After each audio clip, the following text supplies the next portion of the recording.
Kwa mũtugo mĩciĩ yagĩrĩirwo gũkorwo arĩ gĩikaro gĩa thayũ, wendo na ũgitĩri kũrĩ ciana no kwa ihinda rĩrĩ, ataramu a ũreri na ũgima wa meciria moigĩte mĩciĩ mĩingĩ ĩtuĩkĩte ta iherero. Nĩ ũgwati ũrĩa ũrĩ mĩciĩ-inĩ ciĩko cia ciana kwĩruta muoyo nĩ ciongererekete na gĩkĩro kĩnene.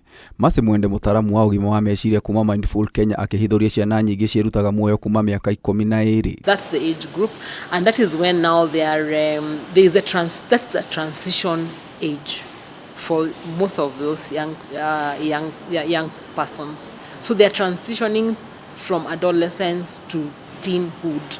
And there's a lot that is happening. Their bodies are changing. They have a lot of thoughts that are being processed. Some of them have issues to do with self-image. Some of them have a lot of, there's a lot of peer pressure that is happening to them. Ministry ya ũgima wa mwĩrĩ yonanĩtie oro mũthenya AKENYANA nĩ merutaga muoyo gatagatĩ kao arĩ ciana. Mostly to the youths, drugs, denial, maybe from families which are not united. Haro cia mĩciĩ ndigano na aciari gũtiganĩria wĩigĩrĩrĩki wa ũreri kũrĩ aruti wĩra nĩ igwetetwo ta itũmi imwe. They see families disintegrating, their parents probably are fighting, they are seeing a lot of all those. So they don't, and then they are caught up in a space they don't know who to talk about. So they give up. When they give up, what do they have to do? They just like, I don't want to live and be like my mother. I don't want to live and be like my father. Tegoreri matanya ma mũrutwo gwĩka wega thukuru nĩ ũcũngĩrĩirie arutwo aingĩ kũgĩa na mathĩna ma meciria na mũthia kwĩruta muoyo. They have pressure from their parents to perform in school. When they go to school, they also have the pressure to get good grades. They have friends who now their parents have provided for them extra things for them. People coming to talk about, we've gone for holiday, and yet in our home we don't know what holiday that is. So they feel that, are our parents working hard? Am I going to see a better future? Lady Anyaga, mũtabarĩri wa maũndũ megiĩ ũgima wa meciria kaunti-inĩ ya Nakuru, akiuga mwaka mũhĩtũku makĩria ma arutwo 10 nĩ merutire muoyo gĩcigo-inĩ kĩa ũmbunge kĩa Naivasha. I can say mental illness cuts across. There are those conditions which affect the young children.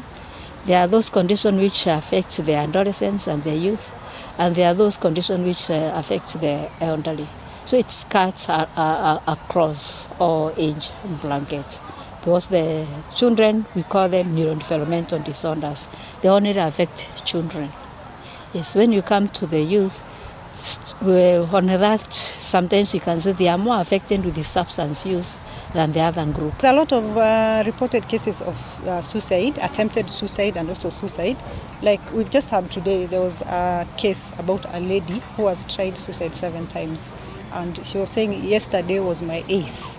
And I was actually trying to, like, I took something to try and take my life, and my kids saved me. So these things, people are really committing suicide. Ataramu aya mongereire gũtũnio, kwaga mwĩhoko, ũhũthĩri wa ndawa cia kũrebia nĩ itũmi ingĩ ciagĩrĩirwo nĩ gũkorwo cikĩmũrĩkwo kũgitĩra rũciaro rũrũ. When they wake up and read news, they are seeing people being killed. They are seeing people graduating and there are no jobs for them. So they are like, is there life? So if they don't have anyone to be able to show them it can be better, then that child is so overwhelmed. And if they're not able to be guided enough, they will just commit suicide because of the exposure. They've also seen a lot of movies, a lot of, all those things. So that is a young mind. Rĩu ataramu nĩ morĩtie aciari gũthikagĩrĩria ciana, kũmonia wendo, kũmarũnga na gĩtĩo na ũgĩ na gwetha motungata ma ũrigitani. If we could just do prevention, then we will not have a lot of cases of suicide. We will not have a lot of cases of depression.